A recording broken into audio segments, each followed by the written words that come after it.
So this is in the 9th chapter of the Bhagavad Gita. It's called the most confidential knowledge. Raja Vidya Rajaguyam Pavitram Idam Uttamam Pratyakshavagamam Dharmam Shusukam Kartum Avyayam. Krishna says, this is the king of all knowledge I'm about to tell you. It's the king of all confidential topics. It is extremely pure, and just by knowing this, you can get liberation. You can transcend all attachments. And then the next verse he says, Ashraddhadana Purusha Dharmasyasya Parantapa Aprapyamam Nivartante Mrityu Sangsara Vartmani. If you have faith in this dharma that I'm going to teach you now, then very easily you will attain me. You will transcend samsara, material life, and you will achieve my abode. So you will be free of birth and death. That's also liberation. In this world we're bound by in the cycle of birth and death in samsara. So liberation means you become present in your mortal life. So then Krishna gives the first verse after he describes this. He gives this introduction to the topic. That's why he gives emphasis that this is a very important topic I'm going to tell you. This is the king of all knowledge now. Of all kinds of knowledge, this is the Raj, the king. And then he says this verse that we learned.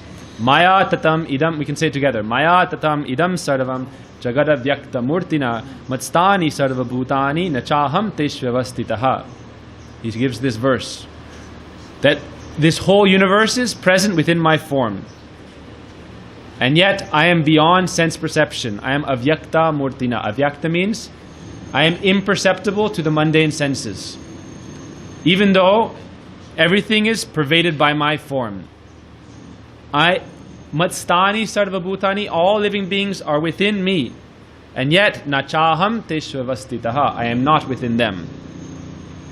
So it's a bit of a mystery. This is called Achintya Beda Beda Tattva. So now we're memorizing verses connected to Achintya Beda Beda Tattva. Achintya means inconceivable. Beda means difference, and Abeda means non-difference. So it means that there's three things. There's God, the absolute truth, Krishna. Then there's his material nature that is all around us, Maya. And then there are the jivas, living soul, conditioned souls, or the living entities, which are particles of spirit, which have sameness in quality with Krishna, but difference in quantity. Like a drop of water in the ocean has the same quality of the whole ocean. So we have the same quality of Krishna, which is that we are made of Satchidananda, eternal existence, spiritual natures, and Ananda, bliss. But Krishna is infinite and we are finite. Krishna is vast, Brihad, and we are Anu, very small. But we are of Krishna's nature. We are from the Chit Shakti, and we are Tatashta Shakti. This is in the purport, Gurudev mentions this. So, of the two energies, there's Bahiranga Shakti, which is this world we see around us. That's Bahiranga. That means the material nature. Everything we see in this world is Bahiranga. Even our own bodies are from Bahiranga Shakti. Our own bodies, this is made of 5 material elements. So basically everything we see with our mundane eyes is mundane, and it's of Krishna's external energy, Bahiranga Shakti. Krishna says in the Gita, these are made of 5 elements, everything we see. There's 5 gross elements and 3 subtle elements. The 5 gross elements are Bhumir, Apo, Nalo, Vayu, Kam. Bhumir, Apo, Nalo, Vayu, Kam, Buddhir, Evacha, Ahankaretyame, Pina Prakritir Astada. This is Prakriti. Prakriti means material nature. And this is everything we see with our eyes.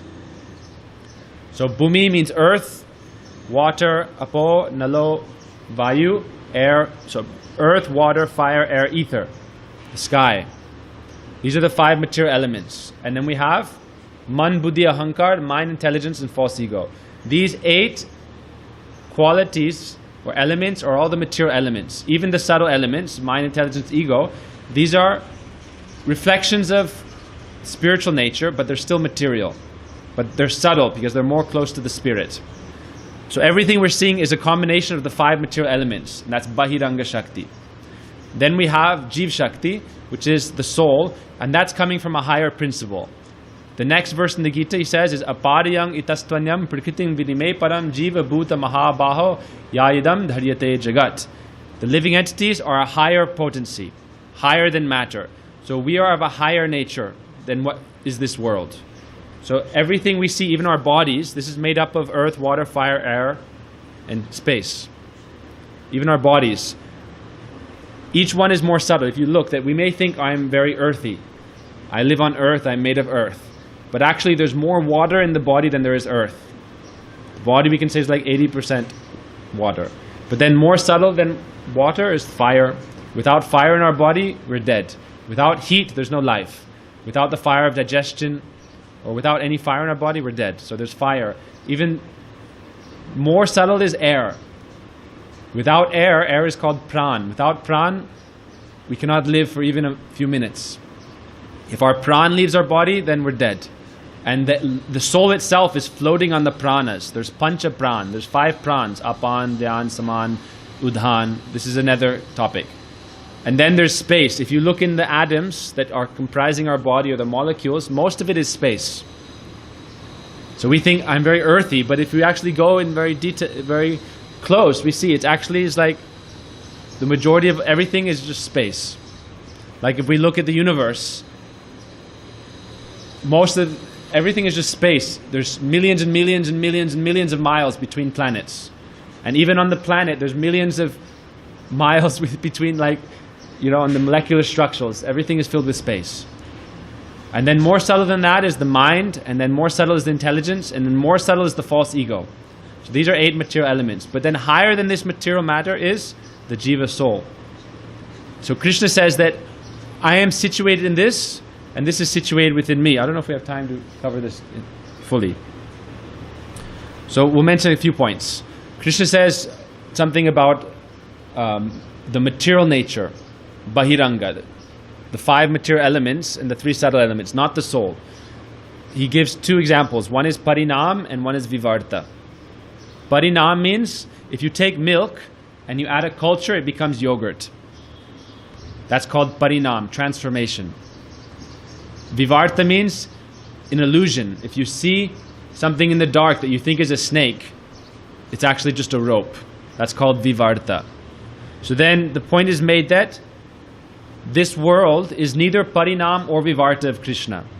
These are important things to remember, okay? We'll ask you about this tomorrow. Parinam means transformation, and the example is given of milk and yogurt, okay? So if you take milk, that's like Krishna. You may think, okay, there's Krishna, and then you take some agent or some culture and it becomes yogurt, and that's like this world. So this world is like a transformation of Krishna. And this is one school of philosophy. But according to Veda and Vedanta, this is not fact. Krishna does not transform into material nature directly.